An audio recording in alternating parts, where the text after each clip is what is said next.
अच्छा, हम पढ़ने लगे थे कि जो टॉक्सिसिटी है नाइट्रेट्स की और नाइट्राइट्स की, तो उसमें हमारे पास 4 इंपॉर्टेंट इफेक्ट्स हैं जो कि नाइट्रेट्स के जो हैं वो टॉक्सिसिटी में आते हैं, ठीक है। उसमें नंबर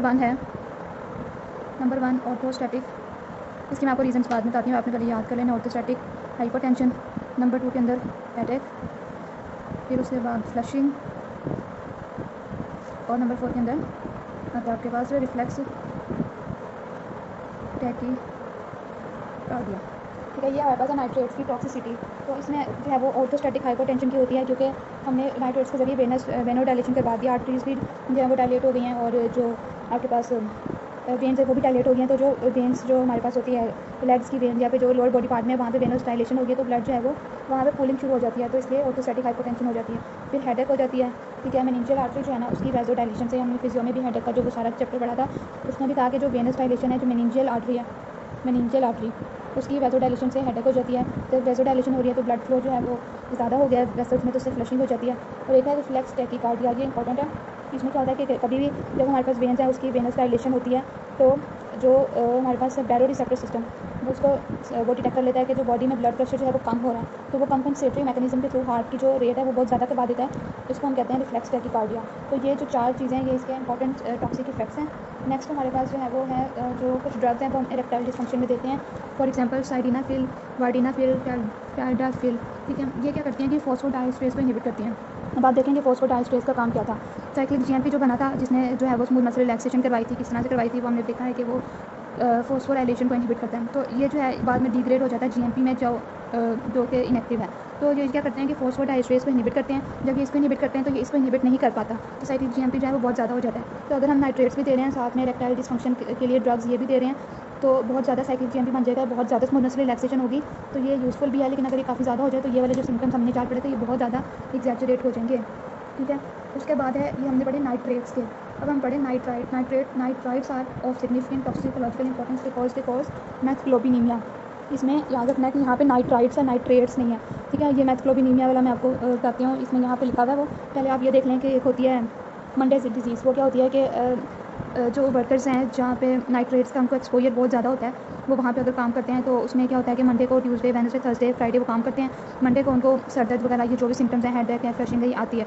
लेकिन ट्यूसडे, वेडनेसडे, थर्सडे, फ्राइडे जब वो उसी से एक्सपोजर उनका रहता है, तो उनके अंदर टॉलरेंस डेवलप हो जाती है और ये सिम्टम्स जो है वो खत्म होने लग जाते हैं। फिर उसके बाद सैटरडे, संडे अगर उनको छुट्टी आ जाती है, तो उनकी टॉलरेंस जो भी डेवलप हुई थी, बॉडी ने अडेप्टेशन की थी, बॉडी को लगता है कि अब वो एक्सपोजर खत्म हो गया है, तो वो अडेप्टेशंस भी खत्म हो जाती है। लेकिन जब वो मंडे को दोबारा से काम पे जाते हैं तो फिर से वो नाइट्रेट्स का उनको एक्सपोजर होता है, तो मंडे को उनके सिम्टम्स सबसे ज़्यादा सीवियर होते हैं, इसलिए इसको हम कहते हैं मंडेज डिजीज़, ठीक है।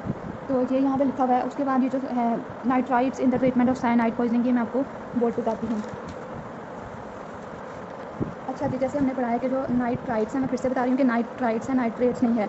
ये करते हैं मैथग्लोबिनीमिया, यानी कि जो आयरन होता है उसको कन्वर्ट कर देते हैं Fe+2 से Fe+3 में, ठीक है। तो हमारे पास साइनाइड पॉइजनिंग में कैसे यूज़ होते हैं।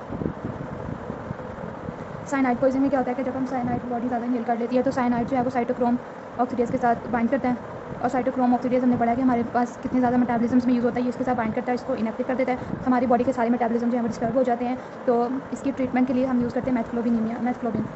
तो वो हम कैसे यूज़ करते हैं कि जो हमारे पास है मैथग्लोबिन,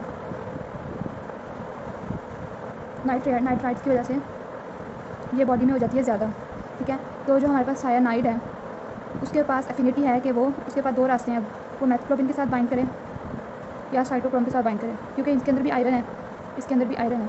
तो जो साइनाइड है उसके पास ज़्यादा एफिनिटी होती है कि वो साइटोक्रोम की बजाय इसके साथ बाइंड कर सके, वो इसके साथ बाइंड कर देता है साइनाइड, और ये जो है वो हमारे पास फ्री हो जाता है, और ये अपने बॉडी के जो मेटाबॉलिज्म है वो नॉर्मल हो जाते हैं, ठीक है। तो इसलिए हम, अगर हमारे पास साइनाइड पॉइजनिंग हो जाए तो हम नाइट्राइट्स देते हैं, ताकि बॉडी के अंदर मैथग्लोबिन ज़्यादा बने, ताकि साइनाइड जो है वो इसको छोड़ दे और इसको इसके साथ अटैच हो जाए, ठीक है। अब आगे हम इसको ड्रग वाइज ट्रीटमेंट देखते हैं कि हमने किस तरह से करनी है। सबसे पहले हम देते हैं अमाइल नाइट्रेट। सबसे पहले हम देते हैं अमाइल नाइट्रेट जो ड्रग है वो इनहेलेशन के रूट के थ्रू दी जाती है, ठीक है। उसके बाद ये एक्यूट मतलब फौरी इलाज के लिए होता है। फिर उसके बाद हम देते हैं सोडियम नाइट्रेट, ये हम देते हैं इंट्रावीनस, सॉरी मैंने फिर से गलती कर दी, अमाइल नाइट्रेट नहीं, अमाइल नाइट्राइट है, ठीक है। नाइट्राइट ही मैथग्लोबिन को ज़्यादा करेंगे। उसके बाद सोडियम नाइट्राइट है, ठीक है। उसके बाद जो है वो देते हैं सोडियम थायोसल्फेट।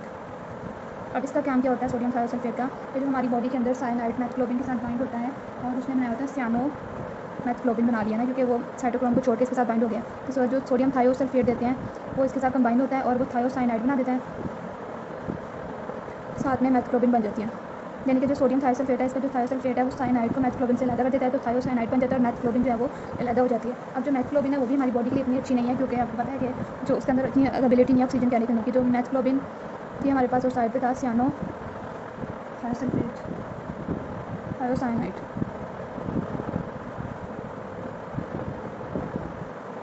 तो ये तो हमारी किडनी से एक्सक्रीट हो जाता है। और जो मैथक्लोबिन है इसको हम जो है वो कन्वर्ट कर लेते हैं ऑक्सी हीमोग्लोबिन के अंदर with the help of methylene blue. इस तरह से जो हमारे पास साइनाइड पॉइजनिंग है उसके अंदर हम नाइट्राइट्स यूज़ करते हैं। और एक रिसेंटली इस रिसर्च के मुताबिक hydroxocobalamin form of the vitamin B12 वो यूज़ होती है साइनाइड पॉइजनिंग के अंदर, ही हमने बायोकेमिस्ट्री में भी पढ़ा था। तो मैंने अभी आपको ये सारा एक्सप्लेन किया है। नेक्स्ट हमारे पास आ जाते हैं कैल्शियम चैनल ब्लॉकर्स, और उसके बाद आते हैं बीटा ब्लॉकर्स, इसको हम नेक्स्ट वीडियो में देखते हैं। अस्सलाम वालेकुम। सो हमारे पास कैल्शियम चैनल ब्लॉकर्स